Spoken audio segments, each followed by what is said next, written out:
আমাদের গ্রামের বাড়ির কাছেই আমার ভাতিজা আব্দুল মান্নান তালুকদার জমিতে হলুদ আবাদ করছে।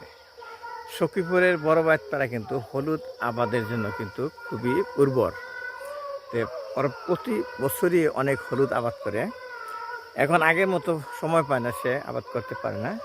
তো হলুদ আবাদের যে কেমন ফলন হয় সেটা আমি দেখাচ্ছি আপনাদেরকে। হলুদ ক্ষেত, এই যে আমি এখানে দাঁড়াইছি এই পাথরে, এইগুলি হলুদ গাছ পড়ে আছে। হলুদ গাছ যখন পরিপক্ক হয়ে যায়, গোড়ায় হলুদ গোড়া যখন পরিপক্ক হয়, খাওয়ার উপযুক্ত হয়, তখন এরা মরে যায়। মরে যাওয়ার লক্ষণ হলো এরকম হলুদ রং ধারণ করে পাতা। তারপরে পাতা হলুদ রং ধারণ করতে করতে করতে এক সময় যে খড়খড়া হয়ে বাদামি হয়ে যায়, তখন আর হলুদও থাকে না, জাস্ট মরা পাতা। এখনও কিন্তু হাফ মরা। তো এই গাছগুলি দেখতেছেন যে এর নিচে হলুদ হয়েছে, গোড়ায় হলুদ গোড়ায় হয়েছে।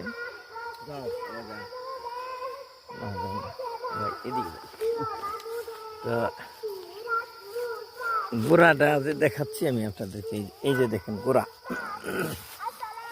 এই যে গোড়া, এই গোড়া, এই যে গোড়া, এই গোড়া কোদাল দিয়ে কূপ দিলে হলুদ সব উঠে আসবে। তো ওখান থেকে এই যেহেতু মরা পাতা, এটা টান দিলেই আলাদা হয়ে যাবে। এরকমভাবে লেবার নিয়ে এইখান থেকে হলুদ তোলা হবে। মনকে মন কিন্তু হলুদ হবে। এইখানে প্রচুর হলুদ হয়েছে। এগুলো অর্থকরী একটা ফসল আমাদের মশলার মধ্যে হলুদ। দেখেন এই যে যতটুকু সাদা দেখা যাচ্ছে সম্পূর্ণ কিন্তু হলুদ, ওই যে জংলা পর্যন্ত। আর পাশাপাশি আছে আরেকটা অর্থকরী ফসল, সরিষা। ফুল ধরতেছে সরিষা। এই আনুমানিক 15 দিন পরে এই হলুদগুলো ওঠানো হবে। তারপরে এগুলি পরিষ্কার করে ধুয়ে দুইটা ভাবে রাখা যায়। কাঁচা ভাবে রাখা যায়, কাঁচা হলুদ কিনে নেয় মহাজন এসে, আর হলুদটা সিদ্ধ করিয়া শুকিয়ে শুটকির মতো করে সংরক্ষণ করে।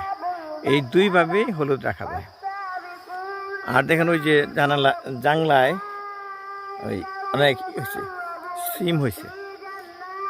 আর এই যে আমাদের বাড়ির পিছনেটা, ওই যে খড়গুলা কীভাবে রাখছে, খেরের পালা, এইগুলি এই সমস্ত জায়গায় আমি ছোটোবেলা খেলা করছি। আমি সেই জায়গাগুলি এখন আসার টাইম পাই না, বড় হয়ে গেছি, খেলতেও পারি না, শুধু দেখতে পারি আর আপনাদের জন্য ভিডিও করে শেয়ার করতে পারি।